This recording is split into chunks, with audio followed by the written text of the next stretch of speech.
Sir, step aside for additional screening. You're acting suspicious, and your story doesn't add up. The TSA agent barks at 84-year-old Master Sergeant Antonio Valdez as confused travelers watch the elderly man with trembling hands get pulled from the security line. Hidden in his wallet, a retired Special Forces ID tells a story that would make every person in that terminal stand and salute. What happens when this decorated war hero finally reveals his identity will restore your faith in respect and remind you why we must honor our veterans. If stories like Antonio's inspire you, hit that subscribe button and tell us about a veteran who deserves recognition. Their service matters. Antonio Valdez stood in the TSA security line at Dallas-Fort Worth Airport, trying to stay patient as the line moved slowly forward. At 84, traveling had become much harder than it used to be. His hands shook from Parkinson's disease, making simple tasks like removing his shoes and belt take longer than other passengers expected. His hearing aid sometimes whistled, and he walked with a slight limp from an old injury. To the busy travelers around him, he probably looked like any other confused elderly man struggling with modern air travel. Antonio was flying to his grandson's wedding in Seattle. It would be his first flight in 5 years, and he was nervous about navigating the airport alone. His daughter had offered to help, but Antonio insisted he could manage. He'd been taking care of himself for 84 years. When he reached the security checkpoint, things started going wrong immediately. The first problem came when he tried to remove his laptop from his bag. His trembling hands fumbled with the zipper, taking longer than the TSA agent liked. Sir, you need to move faster, Agent Rodriguez said impatiently. There are people waiting behind you. Sorry, Antonio replied quietly. These old hands don't work like they used to. Several passengers in line behind him started sighing and checking their phones. A businessman in an expensive suit looked openly annoyed. Antonio finally got his items in the bins and walked through the metal detector. It immediately started beeping. Step back, sir, Agent Rodriguez commanded. Empty your pockets completely. Antonio pulled out his wallet, keys, and some loose change, but the detector kept beeping. Sir, what else do you have? Agent Rodriguez's tone was becoming more aggressive. Just my hearing aids, Antonio said, pointing to his ears. Agent Rodriguez looked skeptical. Those are pretty big hearing aids. Are you sure they're not something else? Antonio felt confused and embarrassed. No, sir, they're just hearing aids. I've had them for 10 years. The agent called over his supervisor, a stern woman named Agent Johnson. We've got a situation here. This gentleman's story isn't consistent, and he's acting nervous. Antonio's hands were shaking more now, partly from his condition and partly from stress. I'm not acting nervous. I just want to catch my flight to my grandson's wedding. Agent Johnson looked him up and down with obvious suspicion. Sir, you're sweating, your hands are shaking, and you're fumbling with simple instructions. These are all signs of suspicious behavior. A crowd was forming around the security checkpoint. Other passengers were taking out their phones, some to record and others to check their flight times with growing frustration. I have Parkinson's disease, Antonio explained. That's why my hands shake. I'm just trying to get through security. Agent Rodriguez stepped closer. Sir, a lot of people claim medical conditions to avoid proper screening. We need to verify everything you're telling us. The businessman behind him spoke up loudly. Can we please move this along? Some of us have important flights to catch. Several other passengers murmured agreement. Antonio felt their eyes on him, judging him as a problem they had to endure. Agent Johnson made a decision. Sir, you're going to need additional screening. Officer Martinez will escort you to the private screening area. Antonio looked around the busy terminal, feeling lost and humiliated. This isn't necessary. I just want to see my grandson get married. That's what they all say, Agent Rodriguez muttered. Loud enough for nearby passengers to hear. Officer Martinez, a younger TSA agent, approached Antonio. "Sir, please follow me. Bring all your belongings." As they walked toward the private screening area, Antonio could hear comments from other passengers. "Finally, someone's doing their job," one woman said. "These old guys always cause problems," another voice added. "Probably doesn't even have a real ticket." Someone suggested. Antonio had served his country for 30 years, including 3 combat tours. But at that moment, he felt smaller and more worthless than he ever had, even under enemy fire. In the private room, Agent Johnson began a thorough search of Antonio's belongings. She examined every item suspiciously, as if expecting to find something dangerous. She opened his wallet and started going through it methodically. Credit cards, Medicare card, Social Security card, photos of grandchildren. She scrutinized everything. "What's this?" she asked, holding up a small plastic card. "That's my retiree ID," Antonio said. Agent Johnson looked at it briefly and set it aside without really reading it. She was more focused on a small metal container in his toiletry bag. "What's in here?" she demanded. "Heart medication," Antonio replied. "Nitroglycerin tablets. Why didn't you declare this earlier?" "I forgot," Antonio said honestly. "I take so many medications now, sometimes I lose track." Agent Johnson's expression hardened. "Sir, failing to declare medication is a serious matter. You could be facing criminal charges."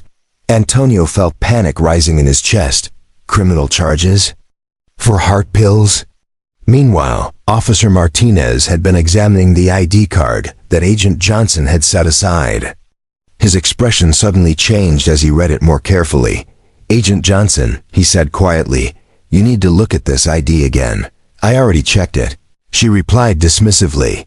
"It's just a retiree card." "No, ma'am," Martinez insisted.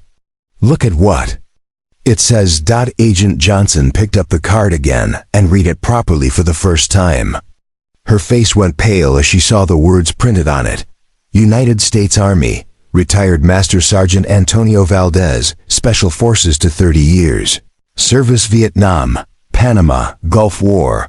Officer Martinez stepped closer to Antonio. "Sir, are you really Master Sergeant Valdez from Special Forces?" Antonio nodded tiredly. "First Special Forces Group, Airborne. Served from 1960 to 1990. Agent Johnson looked at the ID again, then back at Antonio. "This says you have 3 bronze stars and 2 purple hearts." Antonio's voice was barely audible. "Yes, may single quotes." And Officer Martinez's entire demeanor changed. "Master Sergeant, I owe you a profound apology. We had no idea who you were." Agent Johnson was studying the ID more closely now, seeing details she'd missed before. "Sir, this says you served in Vietnam, Panama, and the Gulf War. 3 combat zones? 3 tours in Vietnam, 2 in Panama, 1 in the Gulf," Antonio confirmed. 30 years total service. Word was already spreading through the TSA checkpoint. Other agents were gathering, their attitudes completely transformed. The same Agent Rodriguez who had been so aggressive earlier now approached with obvious shame. "Master Sergeant Valdez, I am deeply sorry for how we treated you." Antonio just wanted to catch his flight. "It's okay, son. You were just doing your job." "No, sir. It's not okay," Officer Martinez said firmly. "We should have shown respect from the beginning, regardless of your military service. But knowing what you've done for our country makes our behavior even worse." Agent Johnson was reading more details on the military ID. "Master Sergeant, this says you were awarded the Silver Star. What was that for?" Antonio looked uncomfortable discussing his decorations. "It was a long time ago. I'd rather not talk about it." But Officer Martinez persisted gently. "Sir, would you mind? I think everyone here should know what kind of man we just treated badly." Antonio sighed, realizing they weren't going to let it go. "We were rescuing Poes from a North Vietnamese camp in 1968. My team was pinned down by enemy fire. I had to cross open ground 3 times to get wounded men to safety. The room went completely quiet. How many men did you save? Agent Johnson asked softly. All of them, Antonio replied simply. That was the job. By now, several passengers who had been complaining earlier had been told what was happening. They were gathering at the entrance to the screening area, looking ashamed and curious. The businessman who had been so impatient stepped forward. Master Sergeant, I owe you an apology. I was rude and disrespectful. Antonio waved him off. You didn't know. Nobody expects to meet an old soldier in an airport security line, but Agent Johnson wasn't finished making amends. Master Sergeant Valdez, we're going to personally escort you to your gate. And we're upgrading your screening to our expedited service for military veterans. That's not necessary, Antonio protested. Yes, sir, it is, Officer Martinez said firmly. It's the least we can do. As they walked back through the main terminal, word had spread about what happened. TSA agents, airline employees, and even some passengers stopped to shake Antonio's hand and thank him for his service. Flight attendant from his airline approached. Master Sergeant Valdez, I'm Sarah Chun from Alaska Airlines. We'd like to upgrade you to first class as our guest. Antonio tried to refuse, but she wouldn't hear it. Sir, it's an honor to have you on our flight. At the gate, the airline agent made an announcement over the PA system. Ladies and gentlemen, we have a very special passenger with us today. Master Sergeant Antonio Valdez is a 30-year Army veteran who served 3 combat tours and earned the Silver Star for saving American prisoners of war in Vietnam. The entire gate area erupted in applause. Passengers stood up, some wiping away tears. A young soldier in uniform approached and saluted Antonio, who returned the salute with pride. During the flight, Antonio found himself surrounded by passengers wanting to hear his stories and thank him for his service. The same people who had been annoyed with him in the security line now treated him like the hero he was. When the plane landed in Seattle, Antonio's daughter Maria was waiting at the gate. She could see something had changed in her father's demeanor. Dad, you look different. What happened? Antonio smiled, feeling more confident than he had in years. I remembered who I am, Mia. I'm not just an old man with shaky hands. I'm Master Sergeant Antonio Valdez, and I served my country with honor. The next day at his grandson's wedding, Antonio wore his dress uniform for the first time in years. When the minister asked if anyone had words of wisdom for the young couple, Antonio stood up. I've learned that respect isn't always given automatically, he said to the wedding guests. Sometimes you have to remind people who you are and what you stand for. But more importantly, you have to remember it yourself. After the ceremony, his grandson approached him.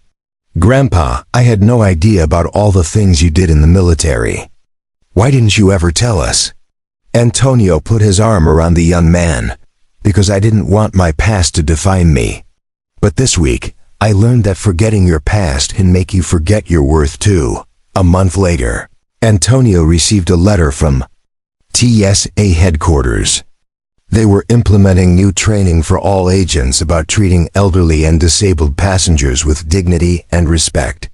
The program was being named in his honor, but the best part came when Officer Martinez, the young TSA agent who had recognized his ID, called him personally. Master Sergeant Martinez said, I wanted you to know that your story has changed how I do my job.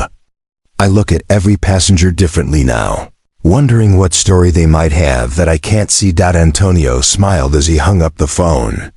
That's all any old soldier can ask for, that his service continues to make a difference, even in the smallest ways. He still traveled to visit family, but now he wore his military ID pin on his jacket, where people could see it. Not because he needed special treatment, but because he'd learned that sometimes the world needs reminding that heroes walk among us every day, even in airport security lines.